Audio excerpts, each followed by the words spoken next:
Welcome to Book Time with Ryan. I'm Ryan, and today I'm going to be talking about Ray Bradbury's Leviathan 99.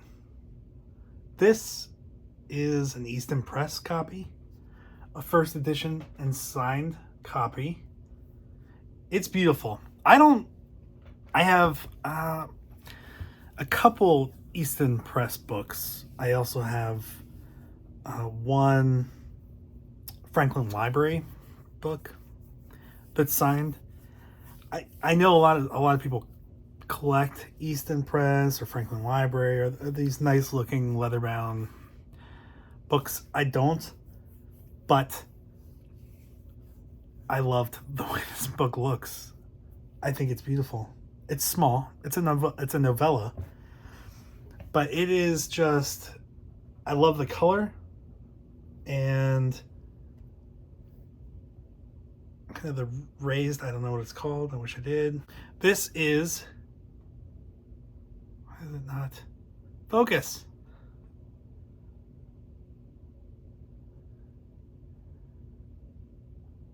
Ray Bradbury's Leviathan 99, signed first edition. I'll show you the inside. It has, of course, a note about Leviathan and the author, Ray Bradbury. I think these come with these books. Pretty cool. And a certificate of authenticity that's signed by Ray Bradbury and a witness. And I'll show you here's the, and I don't know what it's called, end paper. What is it? That's like a very pretty. This is out of 1,000 copies, this was 178. So here's the signed part. And I just like it. I mean, this came out before this book, but it came in a collection with two other works. And this is the first edition of standalone Leviathan 99. And it's signed by Ray Bradbury, which is awesome. What is it? It's a retelling of Moby-Dick in space. I've done a review on a book called Moonborn, which is a retelling of Moby-Dick in space, too, on the moon. And I have to say, between the two, I liked Moonborn better. Why? This book is very much Moby-Dick. Our main character's name is Ishmael. The captain is not named Ahab, but there's so many references to Moby-Dick in it that I don't want to say it was rammed down your throat, but you didn't need to do a lot of work to find representation of the original work in it. And I like to have a little bit of a challenge. Reading this book, I also felt like I had to be very careful with it, just because of the quality.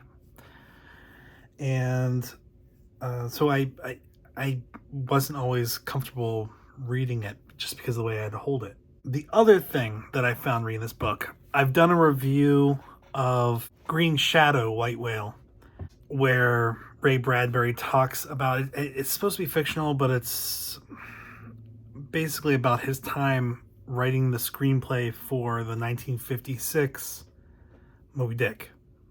Now, I have done a comparison of Moby-Dick the book to Moby-Dick the movie, and when I did that comparison, it was with that 1956 Moby-Dick that was written by Ray Bradbury. I could not help but hear lines in this book with the voices of the actors in the 1956 Moby-Dick. Every time somebody said something, I pictured Gregory Peck speaking. And it was a little distracting. That's not really Ray Bradbury's fault. The movie was great, but just having this so close to Moby-Dick and having so recently experienced the movie, which was written by the same person that wrote this book, it was hard not to hear it all the time. I like this. It's an interesting story. It's Ishmael is going off. He goes to an academy to learn about joining the fleet to go do something.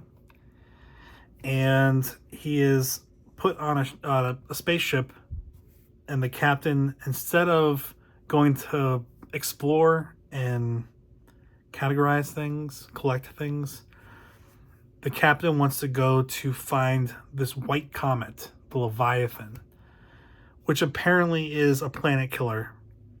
And that's what he does. He tells people on the ship that the comet is going to hit Earth and that they need to intercept the comet. I don't know how they're going to do that. It's not really clear how something so big that would kill a planet and stars is going to be intercepted by a spaceship. But that's what they're going to do. Now, I did not like that because in the book, Moby-Dick, Ahab is honest with the crew. He appeals to their desire for wealth with a gold coin and his share of the profits for whoever kills the white whale or sights the white whale. But he's honest with them. And it doesn't mean he doesn't manipulate them in some way, but he's honest with them. In this, it feels like it's a bit of a trick because it looks like it's not actually going to hit the Earth. It's going to be close, but it's not going to hit it. Now, that's pretty... If you're going to do a cost-benefit analysis, and there's a possibility that this meteorite, the meteor, is going to hit Earth and destroy it, then it seems like people would generally say, well, let's try to stop that from happening. Like, if they don't, and they believe it's going to happen, it will destroy their home planet. That wasn't true in Moby-Dick. Moby-Dick wasn't heading towards Nantucket to kill everyone on land. So it wasn't like a rescue mission where the crew is out there putting themselves at risk because they're helping the greater good. No. But in this book, that's kind of how it feels. So it does not seem like the captain is really out of his mind, especially for the crew. And this crew's huge. It's 500. There's also a member of the crew who is an alien, and he basically is taking the place of Queequeg. He's friends with Ishmael. But he's got like spider legs, and he can read minds, and he's green and has a lot of eyes and hands. And so there's fun stuff in here. It is a fun way to think about it. I was a little distracted just from my other experiences with Moby-Dick. I think it's worth a read. It's still related to Moby-Dick, and it certainly feels like Moby-Dick in a number of ways. But I felt like there were some departures from the real feel of Moby-Dick that I didn't necessarily want to see in this. And it happened, so I'll deal with it. But as far as books go, this is such a beautiful edition. And I don't get really distracted by flashy stuff. But this, the stars and the rocket ship and the Leviathan meteor, even the way Leviathan 99 is written on the spine, I love it. Beautiful. So it has a special place on my special shelves. I guess the place on my special shelves is not special, but they're on it's on my special shelf. So thanks for being here today. That was Leviathan 99 by Ray Bradbury. A fun read.